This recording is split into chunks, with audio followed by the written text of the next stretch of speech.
En línea saludamos en plataforma, no va a estar con pantalla, pero lo vamos a tener a Carlitos de Tomaso. Carlos, a ver si nos estás escuchando. Buenos días, ¿cómo estás? Buenos días, los escucho bien. Mil disculpas por no poner pantalla. No hay problema. Pero la señal de donde estoy no me va a dar para poner audio y video. Okay. Muchas gracias, Carlos. Le compramos una tarjeta para que ponga más mega. Ya vea usted Cómprele al complejo judicial de la Florida, que es donde me encuentro. No hay ni aire acondicionado, así que haya señal de teléfono ya es bastante. Oiga, no, doctor de Tomaso, es Alberto Quintana. No, y un detallito. Allá incluso no hay ni siquiera escalera. Usted sí sabe, tenga cuidado. No hay escalera de escape. No, y es resbalosa además. Y la escalera de emergencia está separada a 2 metros del edificio. No sé si han visto eso, es una cosa increíble. Oiga, está hecha la escalera de emergencia por afuera, pero no está hecha la unión con el edificio. Entonces, en caso de emergencia, pues el atleta es el que se salva. Si aquí hicimos puente a la nada en la frontera, imagínense una escalera de incendios.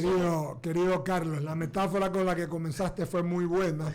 La compra de la tarjeta al complejo judicial de la Florida, número uno. Número uno. Y número dos, no entiendo, esto se hizo mal en la época que se hizo re mal, pero ya se debió haber arreglado.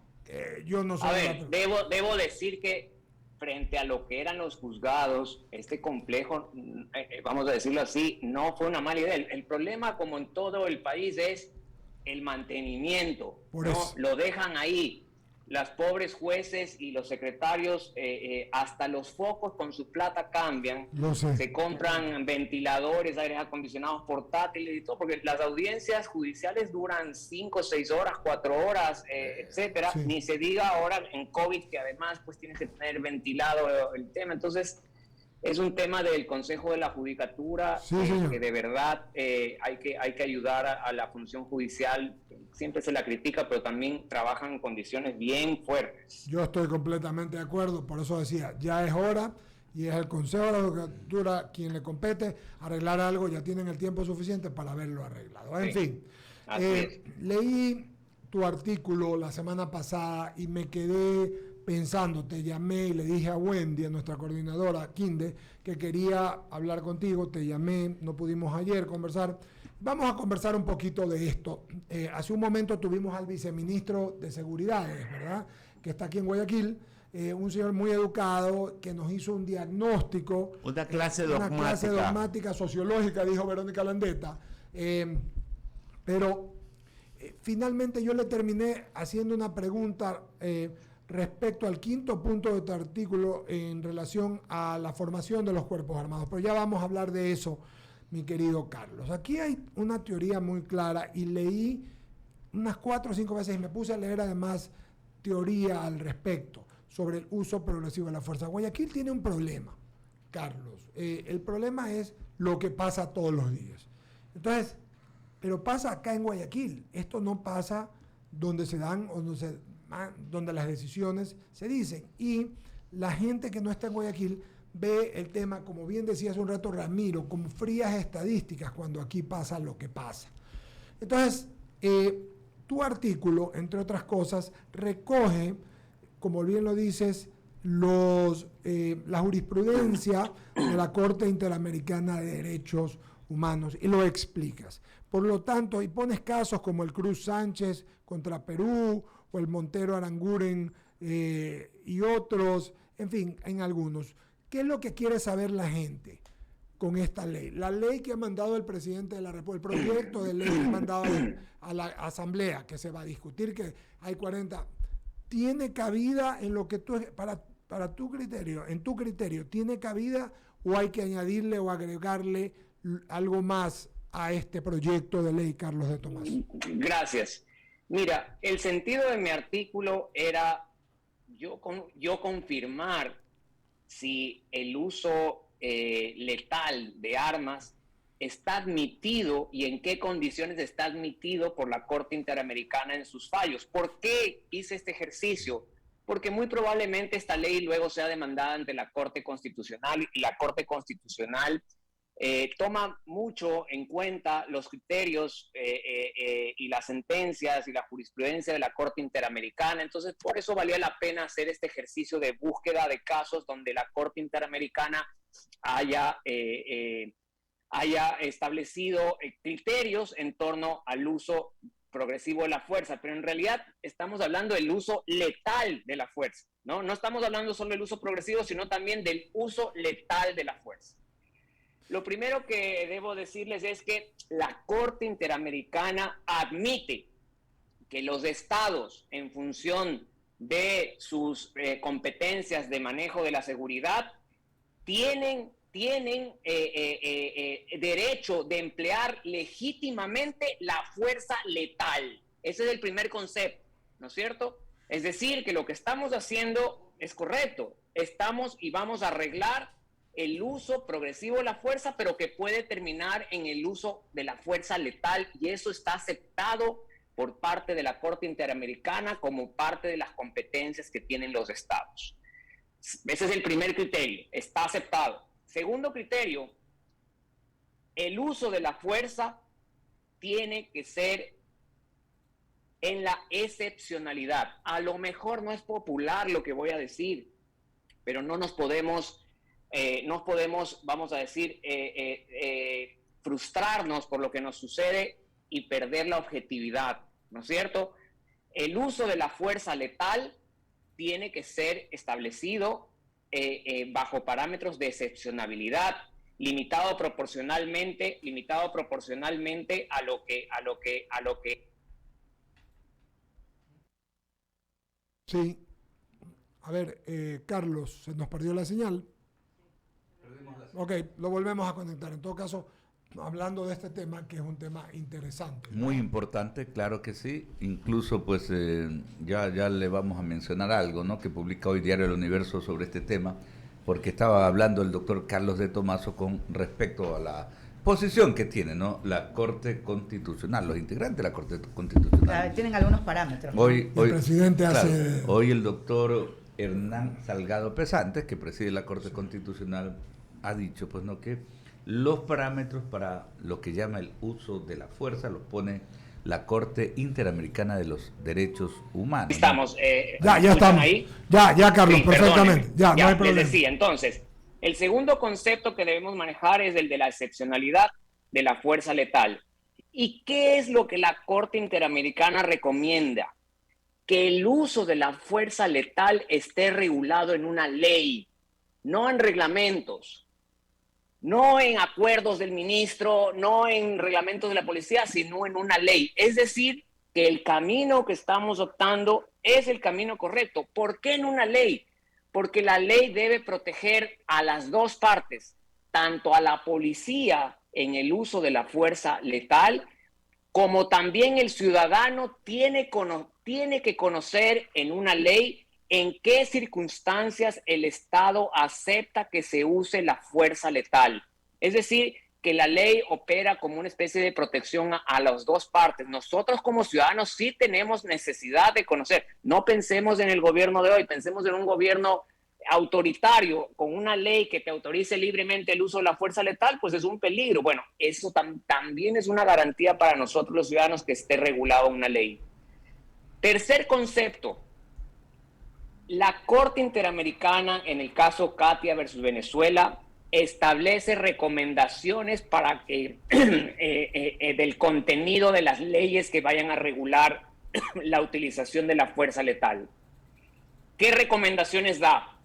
Primero, la ley tiene que especificar las circunstancias en que los funcionarios o agentes públicos están autorizados a portar armas y establezcan qué tipo de armas pueden portar para el manejo de la seguridad pública.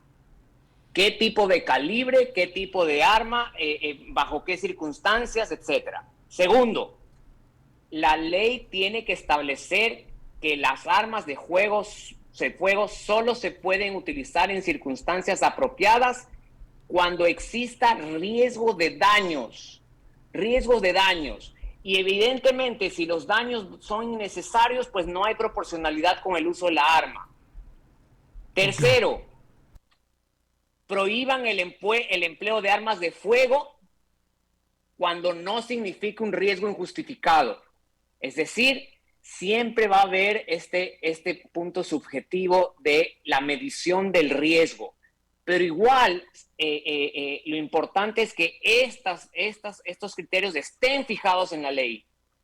El siguiente punto que regula o que pide la Corte Interamericana regular en la ley es el control, almacenamiento y distribución de armas de fuego, ¿no? Se ha dado en muchos países, y de hecho en este caso de Venezuela, que hubo fuga de armas de la policía porque no llevaban un buen manejo de inventario y terminaban las armas de la policía pues en manos de los delincuentes. Y eso se daban cuenta porque las armas que disparaban los delincuentes eran italianas, que eran las que había comprado la policía.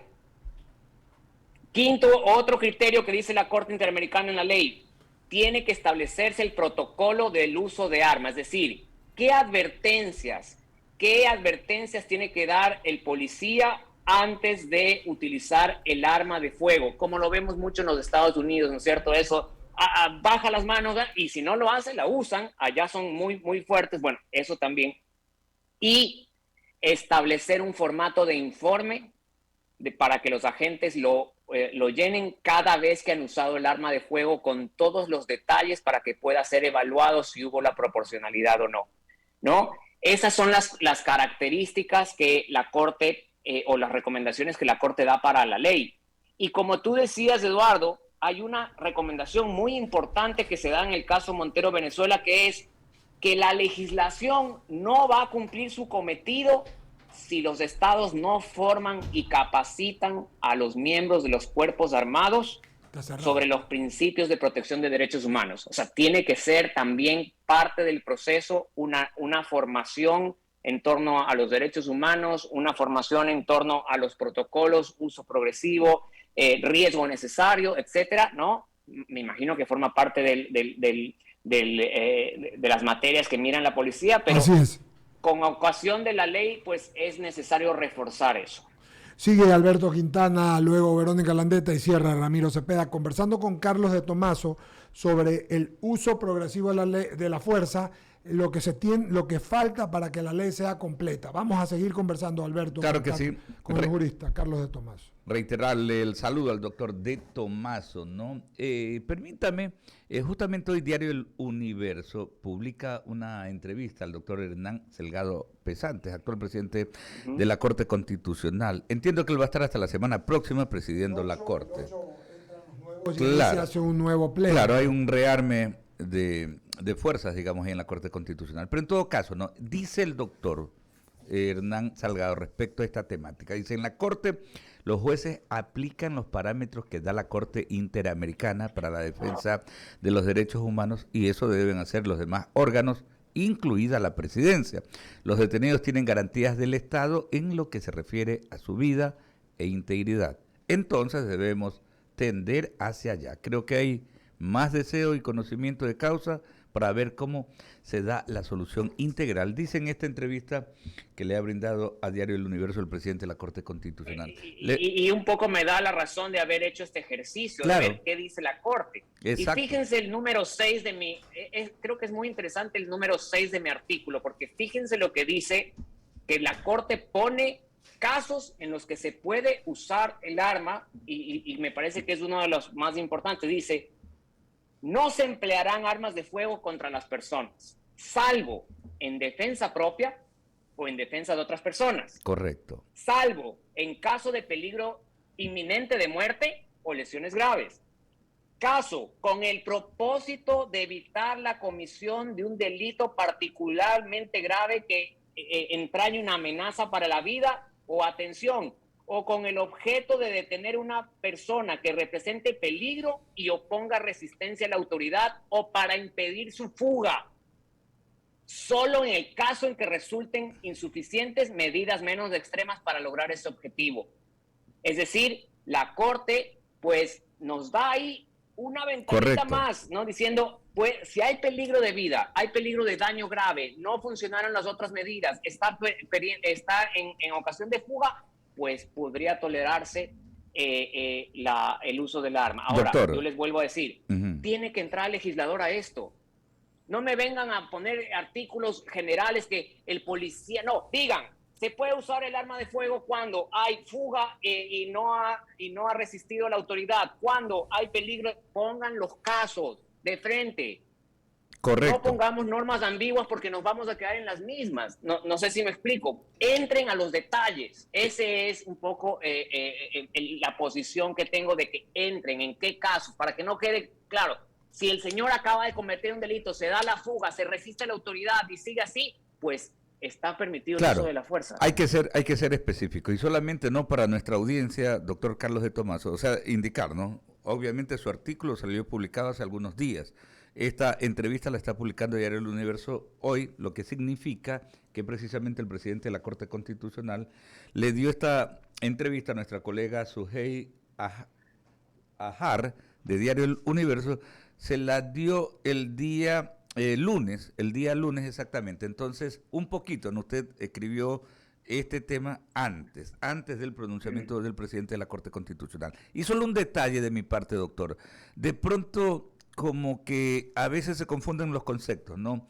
Esto que denominamos uso progresivo de la fuerza como concepto general versus la determinación que debe tener la autoridad en el uso de la fuerza letal. Me parece que ahí hay la confusión, ¿no? O sea, incluso el legislador, el analista, el comunicador, como que confunde los conceptos, ¿no?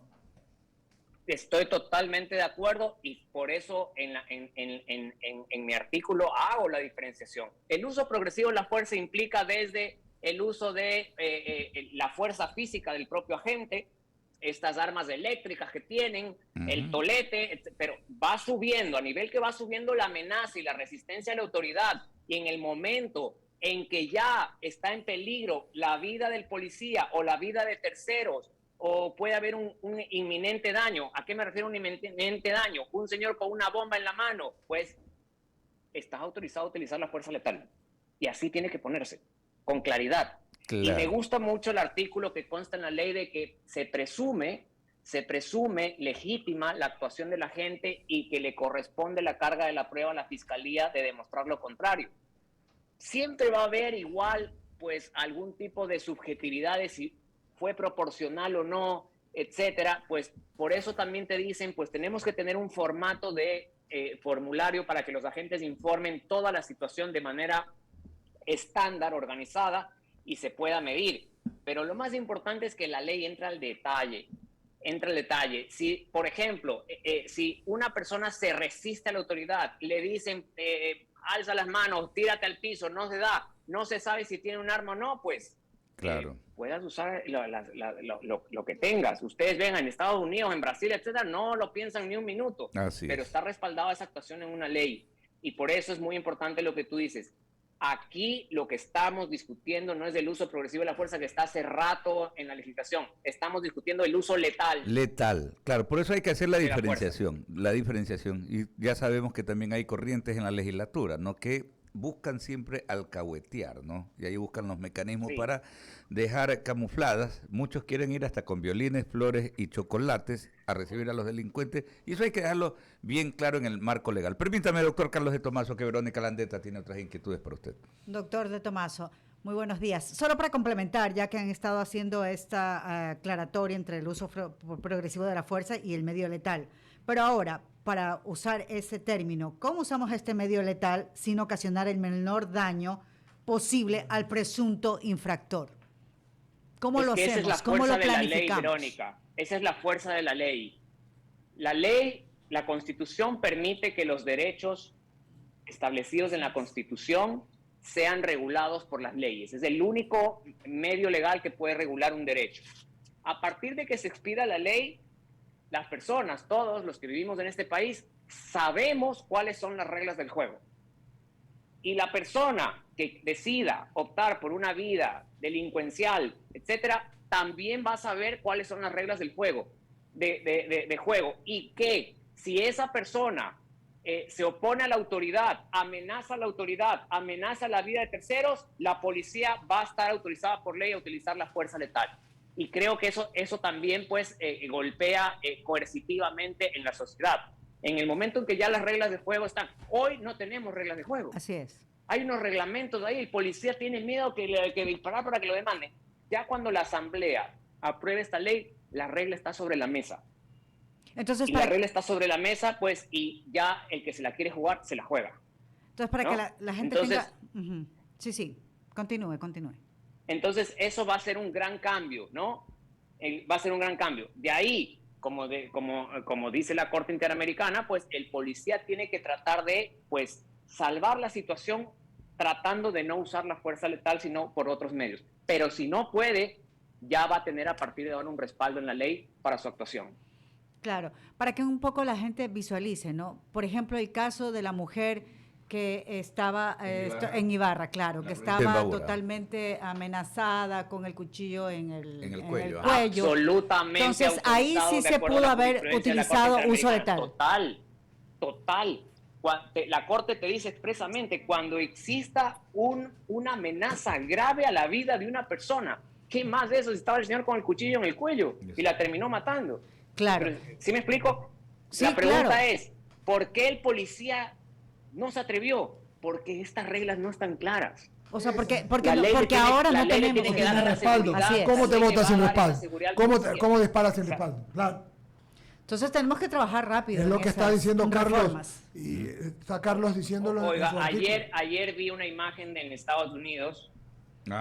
Una persona que la policía lo venía persiguiendo. Sí. Logran cercarlo al señor.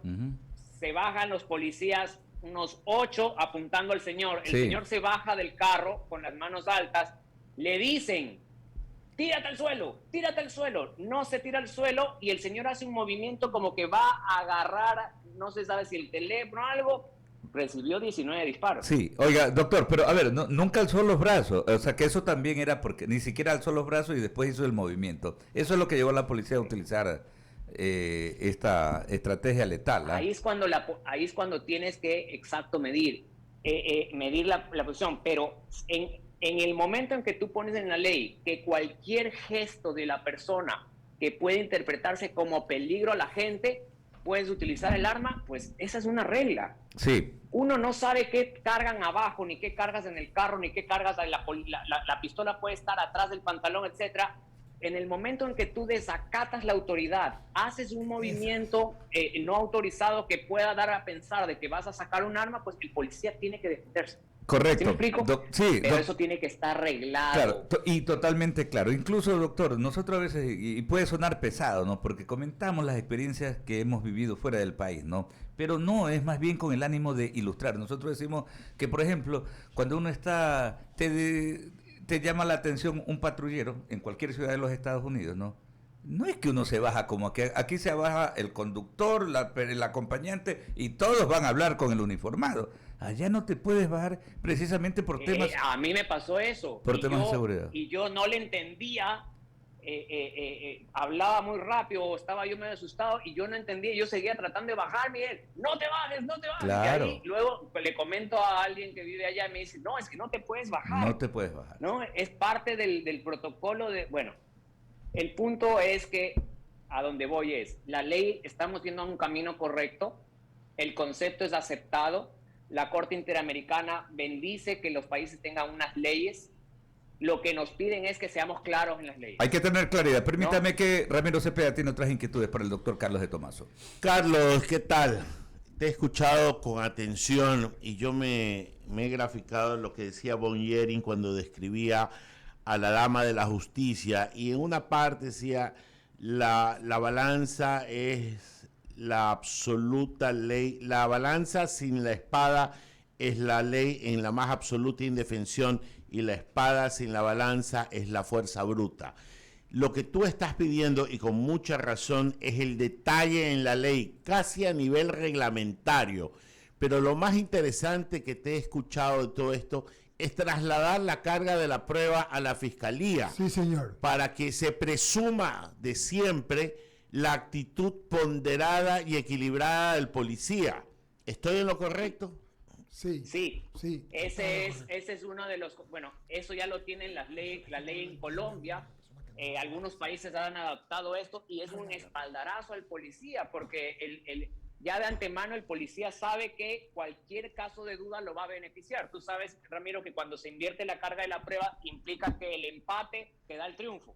Claro. Exacto. Y que realmente te tienen que derrotar para demostrar o para juzgarte, ¿no es cierto? Entonces, eso es un espaldarazo importantísimo legal, así como es un espaldarazo importantísimo si entramos a regular los casos, así como yo les he dicho, como la Corte lo dice, en caso de desacato a la autoridad, una vez que has agotado todo, usa el arma de fuego. En caso de fuga, si la fuga implica un peligro inminente, puedes utilizarlo en caso de... Bueno, eso es importante. Sí, yo he pedido, de hecho, quiero participar.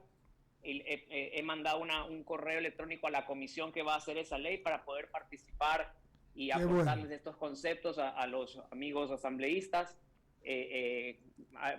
Lo he hecho algunas veces en las leyes que tengo interés, pues, y en esta, por supuesto, tengo ese interés.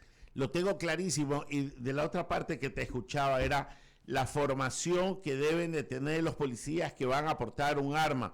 Pues claro está que la deben de tener, pues si van a tener una legislación que les ampare, no es que en el momento del incidente van a sacar el librito para ver, a ponerse a estudiar, ¿no? O sea, tienen que tener la formación, digamos, antes de, y en la práctica, Ramiro, porque se te olvida. Si tú estás en el ejercicio de algo y no practicas, tú sabes, te olvidas. Así es, y además esta cantaleta, porque ya el cantaleta del uso progresivo de la fuerza, a mí me tiene, me confunde, porque el policía debe estar entrenado para solucionar el tema como las circunstancias lo lleven. Y si va a tener el miedo de disparar su arma, mejor que se dedique a ser portero de algún edificio con un tolete. Porque pero ahí te tomo el punto, Ramiro. Por favor.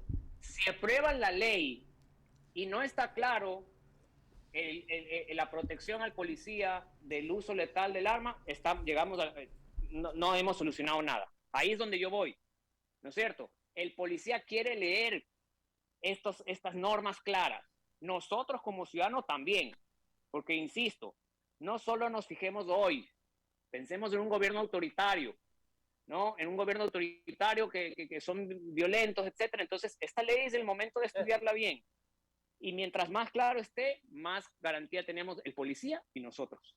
Además que hay que darle un curso intensivo a los jueces, porque si hay 1000 casos, como decía en su momento la cesada general Varela, o sea, es porque algo está mal también a nivel de la justicia, ¿no? Con respecto a los policías. Entonces es un tema integral y ojalá que te escuchen, Carlos, en la asamblea, pues los criterios de alguien que sabe, es bueno que ilustren a aquellos que no saben por allá. Sobre todo lo técnico, ¿no? Porque Carlos es a eso que me refiero. Va a un tema técnico. Cuando hace tu artículo y hoy nos explica lo que quiere decir y la carga de la prueba, el tema de la CID, les preocupa mucho a los oficiales de policía, a los policías, porque saben que eso les puede revertir. Entonces hay que respaldarlos. Sí. Carlos, tenemos sí, dale. Sí, hay que aprovecharlo. Hay que aprovechar la coyuntura del momento. No, y los conocimientos de alguien como el doctor Carlos de Tomaso, ¿no? Con esa visión de la academia, de la practicidad, ¿no? Del manejo de todos estos conceptos jurídicos. Así que muchísimas gracias, doctor. Solamente que Javier Segarra está en la línea, me pide una pregunta, que tiene una pregunta más antes de ir con Henry Avelino, que está en alguna parte de Guayaquil, en el sur. En el sur. Sí, en el sur de Guayaquil. Vamos con Javier Segarra. Buenos días, hermano. Buenos días, Eduardo, y al panel en general. Doctor Tomaso, buenos días. Sí, solo una inquietud. Yo a veces me pregunto, y uno que es neófito en el tema jurídico, pero que aprende de las experiencias que ustedes tienen como ustedes, doctor Tomaso.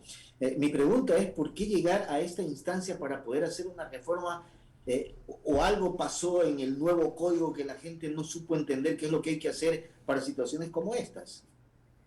Esto ya se viene discutiendo, Javier, qué gusto, un saludo. Esto ya se viene discutiendo hace rato, porque esto está arreglado a manera de reglamentos.